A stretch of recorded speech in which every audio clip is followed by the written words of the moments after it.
मित्रांनो, या गाडीचा टॉप स्पीड बघा बरं जरा किती आहे 260. बनवणाऱ्यानं बनवलंय 260 न पळण्यासाठी.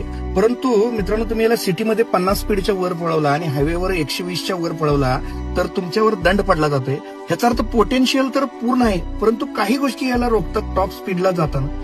असंच काहीसं आम्हा माणसांचं आहे. दोस्तोनो, आपल्या आतमध्ये क्षमता खूप प्रचंड आहे. बनवणाऱ्यानं आपल्याला असं बनवलंय की तुम्ही काहीही करू शकता, काय पाहिजे ते तुम्ही मिळवू शकता, किती पाहिजे तेवढं जीवनात तुम्ही पुढे जाऊ शकता.